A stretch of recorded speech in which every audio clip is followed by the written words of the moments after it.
रहीम यार खान में मंदिर पर अफसोसनाक हमले के बाद पूरी कौम हिंदू बरादरी के साथ खड़ी है और इनके दुख और दर्द में बराबर की शरीक है। पार्लियामेंट, सुप्रीम कोर्ट और हुकूमत सब इस वाक़े के जिम्मेदारों को कटहरे में लाने के लिए हम आवाज़ हैं। आज मंदिर पर हमले के अस्कुद नोटिस केस की समाअत में चीफ जस्टिस गुलजार अहमद ने मुल्जिमान की गिरफ्तारी का हुक्म देने के साथ साथ अहम रिमार्क्स दिए हैं। चीफ जस्टिस गुलजार अहमद ने मुल्जिमान की गिरफ्तारी का हुक्म देने के साथ साथ अहम रिमार्क्स भी दिए। चीफ जस्टिस ने कहा कि हिंदुओं का मंदिर गिरा दिया गया, इनके दिल पर क्या गुजरी होगी। सोचें, अगर मस्जिद गिरा दी जाती तो मुसलमानों का रद्द-ए-अमल क्या होता। चीफ जस्टिस ने आईजी पंजाब इनाम गनी और चीफ सेक्रेटरी की सरजनिश करते हुए कहा कि मंदिर पर हमला हुआ, इंतजामिया और पुलिस क्या कर रही थी। पुलिस ने तमाशा देखने के अलावा कुछ नहीं किया। समाअत के दौरान जस्टिस काजी अमीन ने कहा कि पुलिस अपनी जिम्मेदारी पूरी करने में नाकाम रही है। अदालत ने ये रिमार्क्स भी दिए हैं कि सरकारी पैसे से मंदिर की दोबारा तामीर की जाए।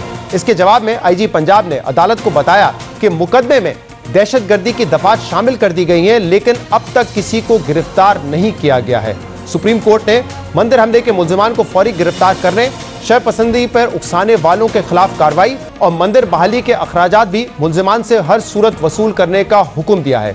चीफ जस्टिस ने रिमार्क्स दिए हैं कि पुलिस ने 8 साला बच्चे को गिरफ्तार क्यों किया। 8 साला बच्चे को मजहब का क्या पता। क्या पुलिस वालों के 8 साल के बच्चे नहीं होते? क्या पुलिस को 8 साल के बच्चे का जहन का अंदाजा नहीं है? बच्चे को गिरफ्तार करने वाले एसएचओ को बरतरफ करें। जिसके जवाब में आईजी पंजाब ने मुतल्लिका एसएचओ की बरतरफी की यकीन दहानी करवाई, जिसके बाद अदालत ने समाअत 13 अगस्त तक मुलतवी कर दी है। आज कौमी असेंबली में मंदिर पर हमले की मजम्मत की गई और इस हमले के खिलाफ करारदाद भी मुत्तफ़िका तौर पर मंजूर की गई। इसके अलावा कल वज़ीर आज़म इमरान खान ने भी इसका नोटिस लिया था और वज़ीर आज़म ने अपने ट्वीट में कहा था कि रहीम यार खान में मंदिर पर हमले की शदीद मजम्मत करता हूँ। आईजी पंजाब को जिम्मेदारों की गिरफ्तारी यकीनी बनाने और पुलिस की गफलत पर सख्त कार्रवाई करने की हिदायत दे दी है। हुकूमत मंदिर भी बहाल करेगी। ये कल ट्वीट था वज़ीर आज़म का। मंदिर पर हमले का वाकया 3 दिन पहले पेश आया था। रहीम यार खान के इलाके भूम के एक मंदिर में मुश्तइल हमलावरों ने तोड़फोड़ की, मूर्तियों को निशाना बनाया और मंदिर को नुकसान पहुंचाया। अहम बात यह है कि पाकिस्तान का आइन अक़लियतों के हुकूक का ज़ामिन है। पाकिस्तान का कानून अक़लियतों का मुहाफ़िज़ है, लेकिन बदकिस्मती और कानून नाफिज करने वालों की गैर जिम्मेदारी और लापरवाही की वजह से यहाँ ऐसे कई वाक़यात हो जाते हैं। ये पहला वाक़या नहीं है, इससे पहले भी कई वाक़यात हुए हैं। रवां साल मार्च में रावलपिंडी में, जबकि पिछले साल मुख्तलिफ शहरों में कम अज़ कम ऐसे 6 वाक़यात हो चुके हैं। और ये सब कुछ उस मुल्क में हो रहा है जो इस्लाम के नाम पर कायम हुआ था, जिसके बानी कायदे आज़म ने वाज़े अल्फाज में कहा था कि आप आज़ादी से अपनी अपनी इबादत गाहों में जा सकते हैं और पाकिस्तान में सब बराबर हैं। ये सब कुछ उस मुल्क में हो रहा है जिसको वज़ीर आज़म इमरान खान रियासत मदीना बनाने का दावा करते हैं। वो रियासत मदीना जिसकी बुनियाद हज़रत मोहम्मद मुस्तफ़ा सल्लल्लाहु अलैहि वसल्लम ने रखी थी, जिसमें अक़लियतों को मुकम्मल तहफ़्फ़ुज़ हासिल था। इस्लाम ने बाकायदा तालीम दी है कि अक़लियतों के साथ किस तरह से पेश आना है।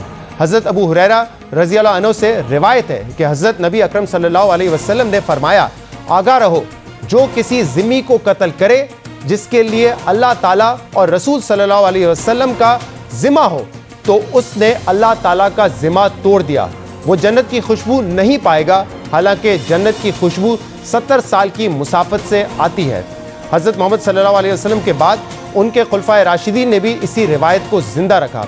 हज़रत अबू बकर सिद्दीक़ रज़ी अल्लाह अन्हु के दौरे खिलाफत में गैर मुस्लिम शहरियों को मुसलमानों की तरह हुकूक और तहफ़्फ़ुज़ हासिल था।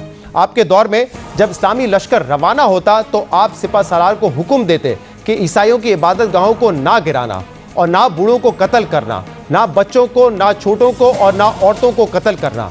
गौर करने की बात यह है कि जब इस्लाम हालत जंग में अक़लियतों की जान और माल और इबादत गाहों की तहफ़्फ़ुज़ात की बात करता है तो ज़माना अमन में इसकी अहमियत मज़ीद कई गुना बढ़ जाती है। अहद नबी और खुलफाए राशिदीन के दौर में अक़लियतों को जो हुकूक दिए गए थे उनकी अक्कासी हमारे आइन में भी नज़र आती है।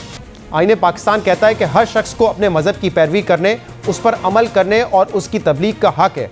आइन में किसी भी मजहबी अक़लियती ग्रोह की इबादत गाह की हिफाजत और उसके तहफ़्फ़ुज़ की जिम्मेदारी हुकूमत और इंतज़ामिया की है।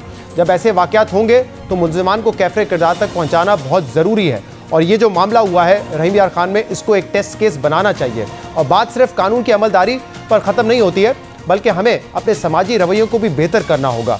अदम बर्दाश्त ख़त्म करके दूसरे के साथ रवादारी से रहना सीखना होगा। माशरे की अक्सरियत दूसरों की इबादत गाहों पर हमले को बुरा समझती है, मगर ये मुट्ठी भर लोग हैं जिनके तर्ज अमल से पाकिस्तान की बदनामी होती है, इस्लाम की बदनामी होती है। इसीलिए इस तर्ज अमल को रोकने के लिए हम सबको अपना किरदार अदा करना होगा ताकि ऐसे वाक़यात रोके जा सकें। इन वाक़यात से नफरत का इजहार करना होगा ताकि ऐसे वाक़यात को रोका जा सके।